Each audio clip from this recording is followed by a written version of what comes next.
मगर अजीज, ये मुझे अभी तक पता नहीं कि मैं चोर क्यों हुआ। वरना मैं भी आम इंसान की तरह घर बसाता, मजे करता, मगर मगर लोगों को धोखे से लूटने में वो मजा नहीं है आजम। लूट के माने लूट ही रहते हैं, उसमें खास माने तब आते हैं जब सामने खुल्लम खुल्ला लूट खसूट करो, लोग कहे कि ये हुकूमत है। तुम शतरंज का खेल जानते हो? मैं जानता था, मैं जानता था मेरा नसीब कभी बेदार नहीं होगा। मुझे शुरू से एहसास था कि मेरी जिंदगी में कभी बरकत नहीं होगी। जब से पैदा हुआ तभी से मुफ्ती जी का साथ रहा। तुगलक नाटक गिरीश कर्नाड द्वारा लिखा गया एक ऐतिहासिक नाटक है जो दिल्ली सल्तनत के शासक मुहम्मद बिन तुगलक के जीवन और शासनकाल पर आधारित है। तुगलक अपनी राजधानी दिल्ली से दौलताबाद स्थानांतरित कर देता है, जो एक विवादास्पद निर्णय होता है। नाटक का जो अंश हम पढ़ने जा रहे हैं उसमें दो चोर खास मकसद से गुफा में बैठे हैं और किसी का इंतजार कर रहे हैं। अब देखते हैं आगे। बेहद गर्मी है, मुझे नींद आती है, मगर नींद से ज्यादा इस जिंदगी से बेजार हूँ। लानत है ऐसी जिंदगी पर। तो जाओ खुदकुशी कर लो। एक बार कोशिश की थी पर नाकाम रहा। अब दोबारा कामयाब हो जाऊंगा ऐसी उम्मीद नहीं है। तब मैं करीब 14 बरस का था। ख्याल आया कि अपना खात्मा कर लूं। आधी रात में कुएं के पास गया, किनारे पर खड़ा हुआ, फिर आंखें बंद की, कान भी, कूद पड़ा कुएं में। तभी याद आया कि मैं गर्दन से पत्थर बांधना भूल गया था। लेकिन अब जबकि कूद चुका था, क्या करता? गिरा तो था, डूबा नहीं। इस पर कमबख्त तैरना अलग जानता था। बचपन की तबीयत थी। पानी के लगते ही बेतहाशा जोश आ गया। 2 घंटे खूब तैराकी की, फिर ऊपर चढ़ा और घर आकर सो गया। उसके बाद फिर कभी कुएं का रुख नहीं किया। तुम जैसे अनाड़ी से और क्या उम्मीद की जा सकती है? कोई भी काम सफाई से करना जानते हो? क्यों? चोरी उठाईगिरी में कमाल की सफाई दिखा सकता हूँ। कभी चूक नहीं हुई थी। मगर अजीज, ये मुझे अभी तक पता नहीं कि मैं चोर क्यों हुआ। वरना मैं भी आम इंसान की तरह घर बसाता, मजे करता, मगर चोरी चकारी और मैं कहता हूँ तुम बेवकूफे आजम हो। जिंदगी में कम से कम एक बार इंसान को गलती करनी चाहिए, लाजमी तौर पर, तभी उसकी खूबियां रोशन होती है। क्या बेतुकी बक रहे हो? जरा गौर से सुनो। शरीफ आदमी को लोग जल्दी भूल जाते हैं।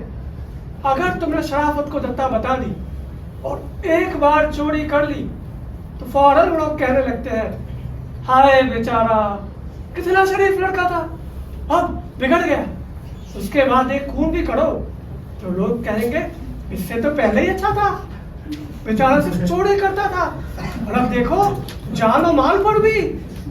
और अब अगर तुम पढ़ाई औरत की इज्जत पर हाथ लगाओ तो लोग आह भर कर देखेंगे और कहेंगे हाय हाय वली किस्म का शख्स था और अब शैतान। तुम्हारा मतलब क्या है? चोरी की, खून भी किया, तो अब क्या किसी औरत की इज्जत पर नजर लगी है? जरूर है, मगर सीढ़ी दर सीढ़ी काम बनेगा। इसका भी एक फलसफा बनाना होगा। बगैर तर्जुबा के अगर आती जाती औरत के साथ बदसलूकी करो तो कुछ हाथ नहीं लगेगा। सबसे पहले किरदार हासिल करना है, सुल्तान बनना है, तब ज्यादती, सितम, मौत, मजा, ऐशो आराम सब लफ्जों के खास मानी निकलने लगते हैं। मगर तुम सुल्तान बनने से रहे, ऐसे हवाई किले तो उसकी फिक्र तुम मत करो। एक नजूमी ने मुझसे कहा था कि ना अजीज ना, इन नजूमियों के जाल में कभी ना आना। अरे इनकी बदौलत हमारे काका ने अपनी जिंदगी तबाह कर डाली। फिर छेड़ दिया आपने कुनबी का किस्सा। किस्सा नहीं दोस्त, हकीकत बयान कर रहा हूँ। एक मर्तबा मेरे काका ने किसी एक नजूमी को अपना हाथ दिखाया। नजूमी ने ऐसी ऊंची ऊंची बातें की कि काका अपने को बादशाह समझ बैठे और 8 रोज के बाद अपनी बीवी को भी नजूमी के पास ले गए, हाथ दिखाने के लिए कि बीवी की किस्मत में भी बेगम बनने की गुंजाइश है या नहीं। अब बेचारा नजूमी अपने इल्म की इस तरह कदर होते देखकर बोला, काकी बड़ी औलाद वाली बनेगी, उनके 9 बच्चे होंगे। मगर हमारे काका इस पर इस कदर बेरहम हो गए कि अपनी बीवी और इस नजुमी का एक ही चुटकी में खात्मा कर डाला। क्यों? तुम्हारे काका के सिर पर कुछ आ गया था? भूल उस नजुमी की थी। अगर ऐसा भुलक्कर था तो नजुम का पेशा क्यों अख्तियार किया था? क्योंकि पिछली मर्तबा काका के हाथ देखकर नजुमी ने फरमाया था कि उनके कुल 5 ही बच्चे होंगे। ठीक है, अब जितना चाहे खाया कमा लो। अभी अपने करीम खान को आने दो, तब तुम्हें पता लगेगा कि मैं सुल्तान बनूंगा या डाकू ही रहूंगा। मगर अजीज, ये ताकत की ओर क्यों हविस रखते हो? अब जैसी हालत है तुम काफी साहिब इकबाल हो। मुल्क के सुल्तान ना सही, डाकुओं के बादशाह तो हो। मुसाफिर राहगीरों को लूट लूट कर काफी दौलत बटोर ली है, और भी बटोरी जा सकती है। फिर भी क्यों लालच करते हो? मगर लोगों को धोखे से लूटने में वो मजा नहीं है आजम। लूट के माने लूटे रहते हैं, उसमें खास माने तब आते हैं जब सामने खुल्लम खुल्ला लूट खसूट करो, लोग कहे कि ये हुकूमत है। तुम शतरंज का खेल जानते हो? नहीं। शतरंज में एक प्यादा होता है, सबसे कमजोर, हमेशा तेरी चाल चलता है। उसके ना कोई सिफत है ना कोई रुतबा, फिर भी कहीं मार खाए बिना अगर 7 कतरों को पार कर 8वीं में अगर कदम रख दे तो घोड़सवार से लेकर वजीर तक कुछ भी बन सकता है, यानी सीधे बादशाह की नाक के नीचे पहुंच सकता है। अब मैं भी उस प्यादे का रास्ता क्यों ना अख्तियार कर लूं? यानी तुम्हारे मंसूबे सुल्तान बनने के हैं। ऐसे तब मेरी क्या हैसियत होगी? मेरे दरबार के अमीर बन जाना। नहीं दोस्त नहीं, लगता है कि चोर से ऊंचा रुतबा मुझे हजम ही नहीं होगा। तुम्हारे मंसूबों में ही कंगाली है तो फिर आ रहे ये लो, अपने करीम खान आ गए।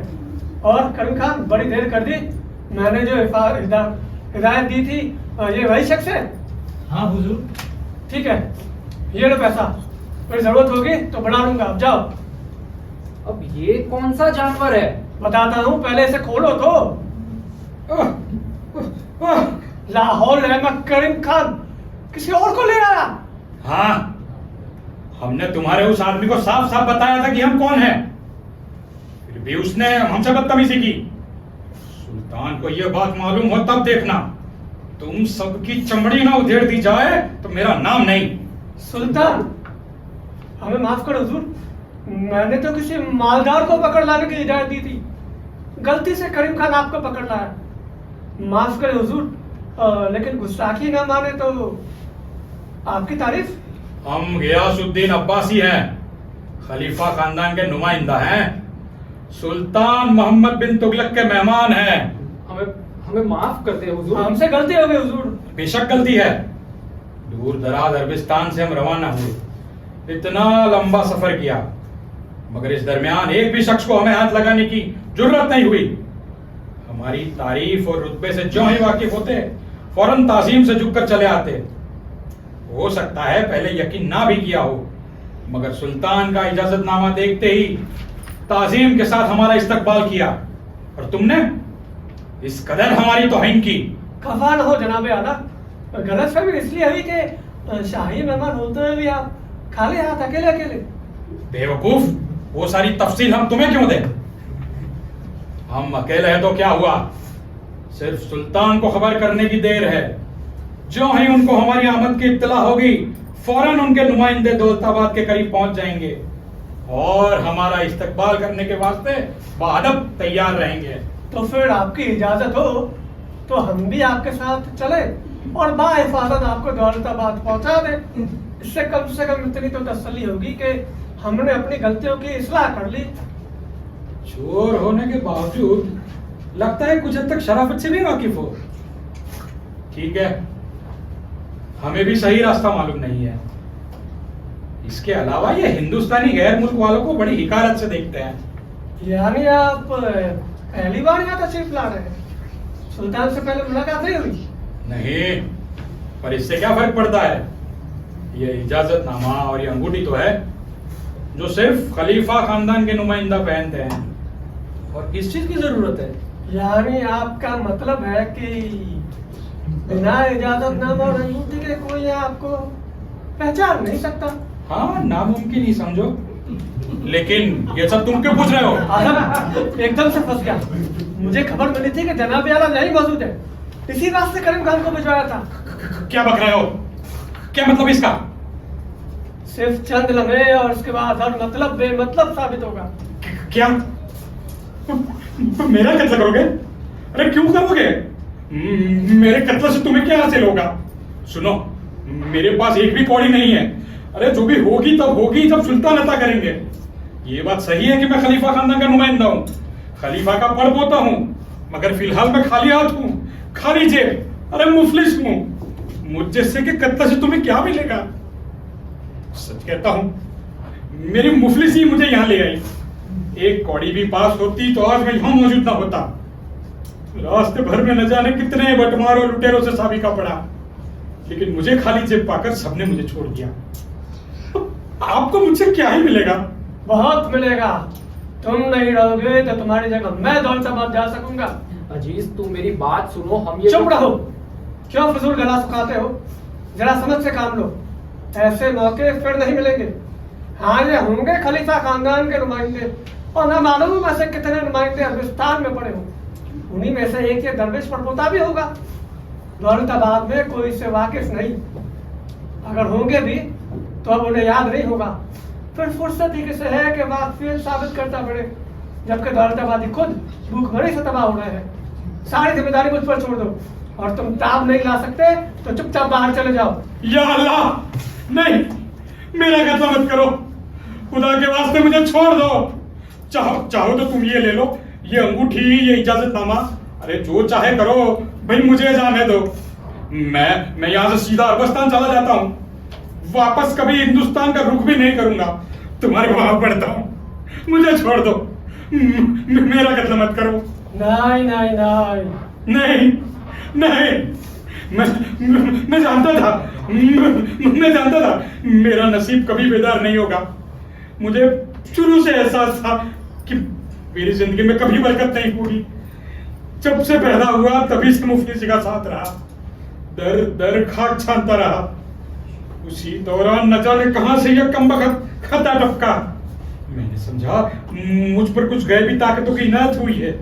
जरा सी उम्मीद बंधी कि अब हम खस्ताहाल नहीं रहेंगे, आइंदा शायद हम भी ऐश करेंगे, और हम बदबख्त चले आए हिंदुस्तान की तरफ। उसी वक्त मेरे जमीर ने मुझे उसी वक्त मेरे जमीर ने मुझे चेताया कि अबे अहमद, तेरी जिंदगी में कभी करिश्मे नहीं होंगे।